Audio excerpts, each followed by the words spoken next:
There was a time when the earth was young, when humankind was nothing more than a whisper against the roar of nature. 74,000 years ago, the world was alive in ways we can scarcely imagine. Rivers the color of gold carved through endless grasslands. Great herds of elephants and antelope thundered across the plain.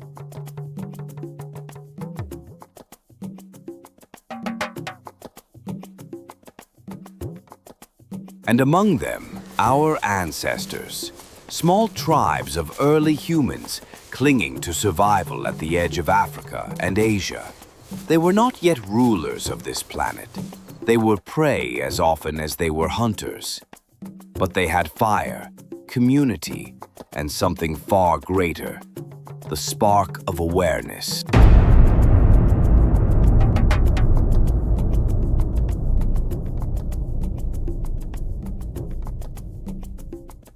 Morning light spilled across the savannah like liquid gold.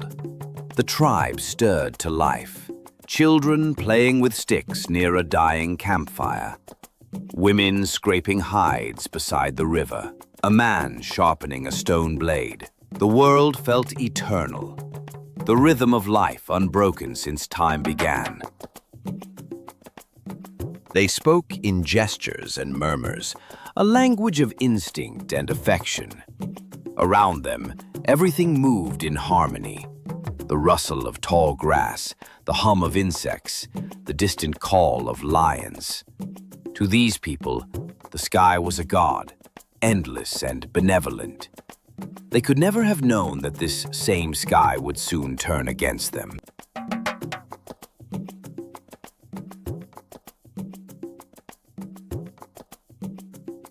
Far to the east, beyond their sight, a mountain was awakening.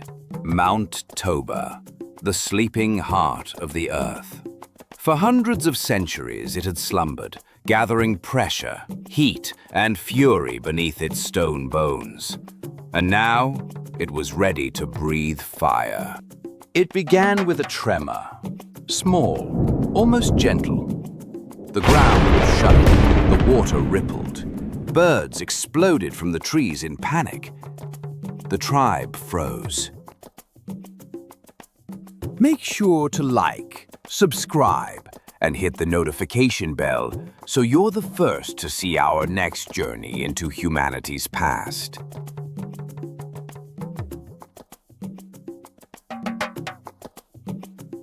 Then came the second tremor, stronger.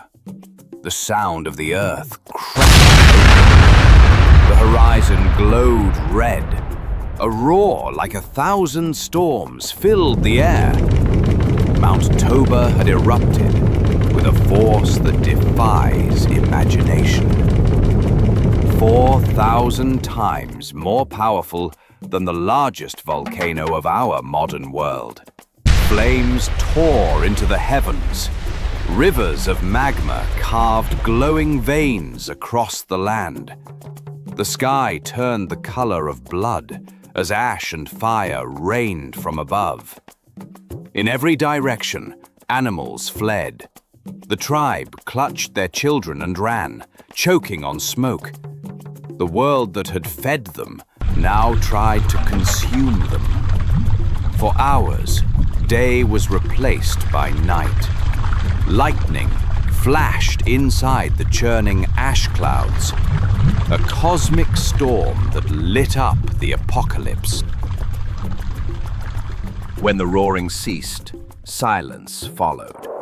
A silence so heavy it seemed to crush the air from their lungs. The sun was gone, the moon gone. The sky had become a ceiling of soot.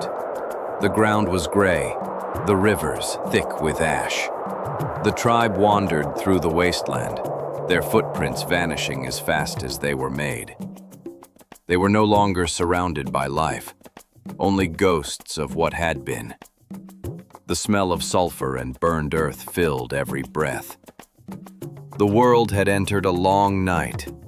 Temperatures dropped. Winds howled like the cries of the dead. The volcanic winter had begun. a global freeze that would last for years. Only a few thousand humans would survive this era. Every other lineage, every tribe, every child would vanish into the gray fog of extinction. Weeks passed, then months. Hunger became their shadow. They ate roots, frozen insects, the last of the dried meat. Their fires grew weaker as the wood turned wet with ash.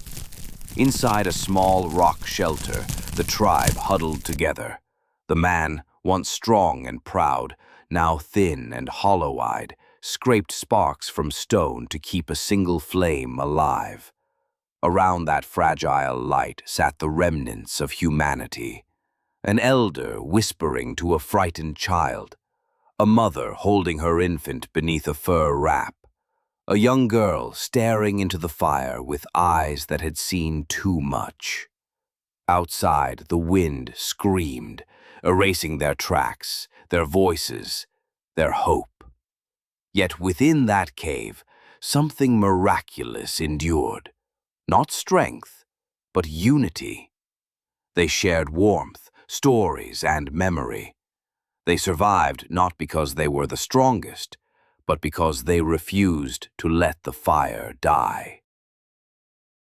One night, as ash fell softly outside, the young woman dipped her fingers into soot mixed with animal fat. She pressed it against the cave wall and drew a rough human figure, a circle for the sun. In that moment, art was born. Not for beauty, not for praise, but for remembrance. She drew to say, "We are here." We lived. The child beside her watched in awe, realizing for the first time that memory could live beyond words. This was the beginning of something that would define us. Imagination. Even in darkness, humanity created light, not only in fire, but in meaning. Years later, the clouds began to thin.